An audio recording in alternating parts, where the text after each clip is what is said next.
you ever feel like life has a way of cornering you? Like no matter where you go, your problems find a way to creep in? That's how I felt when I moved into that apartment. I thought it was my fresh start, a way to leave behind the mess I'd made of my life. It was just me, my cat, and a one-bedroom place on the fourth floor of a newly renovated building. It had that clean, modern look, neutral tones, big windows, open floor plan. It felt safe, or so I thought. The weirdness started small. My first night there, I woke up around 2 a.m. to the sound of faint footsteps. Not outside my door, not in the hallway, inside my apartment. My heart was pounding so hard I could barely hear anything else. I grabbed my phone, turned on the flashlight, and tiptoed around, checking every corner. Nothing. I chalked it up to being overtired. But the next morning, something felt off. You know when you walk into a room and you can just tell something's different, even if you can't put your finger on it? That was my living room. I stood there for a while, scanning the walls, the furniture. Everything was exactly where I left it, except for one thing. There was a door I hadn't noticed before. Now I know what you're thinking. Maybe I just missed it during the move. But trust me, I didn't. I had spent the entire previous day unpacking and organizing that space. That door wasn't there before. It couldn't have been. It was plain white with a simple brass knob, nothing remarkable. And yet, something about it made my skin crawl. It didn't belong. I tried opening it, but it wouldn't budge. Locked, I thought. Probably just some maintenance thing or an old utility closet. Still, it nagged at me all day. That night, I dreamed about it. In the dream, I was standing in front of the door, but this time it was open. A long, dark hallway stretched out in front of me. The air was thick, heavy, and I swear I could hear someone whispering, but I couldn't make out the words. The dream ended when I stepped into the hallway, and the door slammed shut behind me. When I woke up, I was sweating, my heart racing. But the door, it was open. I sat there, staring at it, trying to convince myself I wasn't losing my mind. Maybe I forgot to check it before bed. Maybe it wasn't locked after all. Curiosity got the better of me, and I decided to take a look. Inside was exactly what I'd seen in my dream, a hallway. But here's the thing, it didn't make any sense. My apartment was on the corner of the building. There shouldn't have been anything beyond that wall, but air. And yet the hallway stretched on and on, far longer than the dimensions of the building should have allowed. The walls were bare, the floors wooden and creaky. The air smelled old, like dust and damp wood. As I walked, my footsteps echoed unnaturally, like the space was amplifying the sound. I must have walked for 5 minutes straight, but the hallway didn't end. In fact, it seemed to stretch farther the more I walked, like it was growing, shifting, alive. I started to panic. I turned back, but the door to my apartment was gone, just a blank wall where it had been. I ran. I don't know how far or how long, but I came to another door. Without thinking, I pushed it open and stumbled inside. I was back in my apartment, or at least, it looked like my apartment. But something was wrong. The walls were the wrong shade of white, like they'd been stained with smoke. The air felt colder, heavier.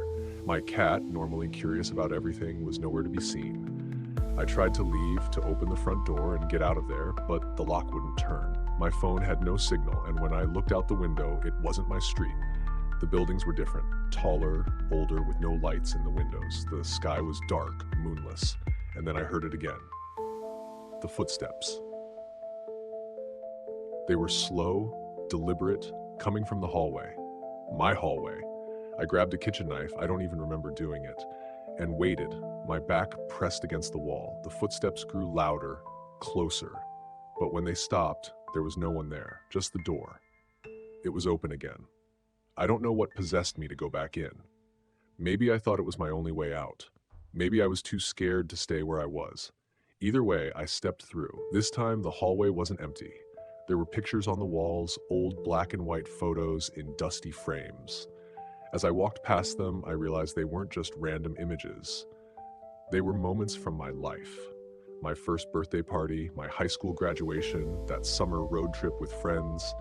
But the farther I went, the darker they became.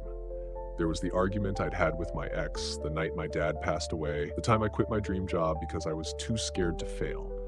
It was like the hallway was a timeline of my regrets, my failures, my fears, and at the end of it was another door. I hesitated, my hand hovering over the knob. Every instinct screamed at me to turn back, but I knew there was no going back, so I opened it.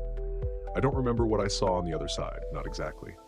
It was more of a feeling than an image, a crushing weight, like all my fears and insecurities were pressing down on me at once. And then, just as quickly as it started, it was over. I woke up on my living room floor, the knife still in my hand.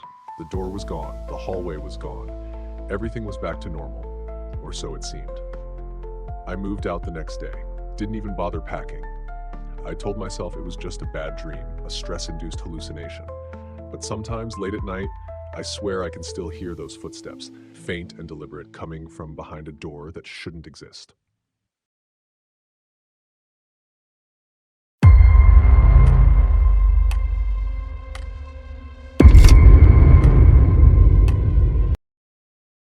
I'm Lila,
A flood of memories hit me then, memories I had long pushed aside.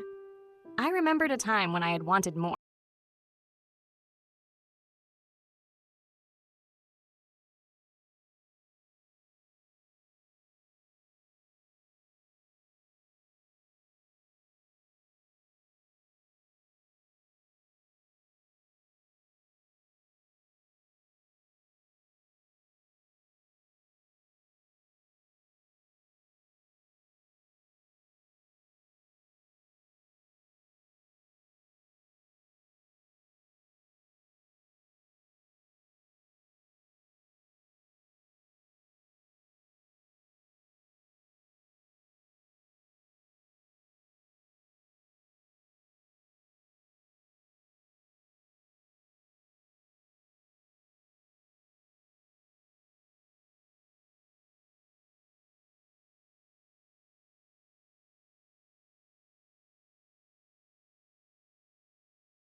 One of those nights where you just can't sleep no matter how hard you try? That's how it all started for me. It was a Tuesday night, or maybe Wednesday. Honestly, the days blur together when you're working from home. I'd spent the entire evening staring at spreadsheets, my eyes aching from the glow of the monitor. When I finally climbed into bed, my brain wouldn't shut off. Thoughts about deadlines, bills, and whatever nonsense Twitter had been shouting about that day kept spinning in my head. So I did what I usually do when I can't sleep. I turned on the TV. Nothing fancy, just an old boxy one I'd picked up at a thrift store a few years back. The thing barely worked, but I liked the staticky hum it made when I flipped it on. Comforting, in a weird way. I started flipping through channels, but there was nothing on. Infomercials, reruns of shows I didn't care about, and some bizarre foreign game show where people were eating bugs. Eventually, I just let it sit on a dead channel, the kind that's nothing but static and white noise. It's weird, right? To just watch static? But for some reason, it felt calming, like background noise for my overactive brain. That's when I first heard it. It was faint at first, almost like a whisper buried under the static. I thought I was imagining things. You know how your brain tries to make patterns out of random noise? But then it came again, clearer this time. A voice. Help me. I froze. It wasn't like a scream or anything dramatic. Just two simple words, quiet and deliberate. I muted the TV immediately and stared at the screen. The static kept flickering, but now it was eerily silent. Okay, I told myself, you're tired. Your brain's playing tricks on you. I turned the volume back up, just enough to hear the static. For a while, nothing happened. And then, just as I started to relax, the voice came again. Help me, please. This time it was clearer. A man's voice, shaky, like he was on the verge of tears.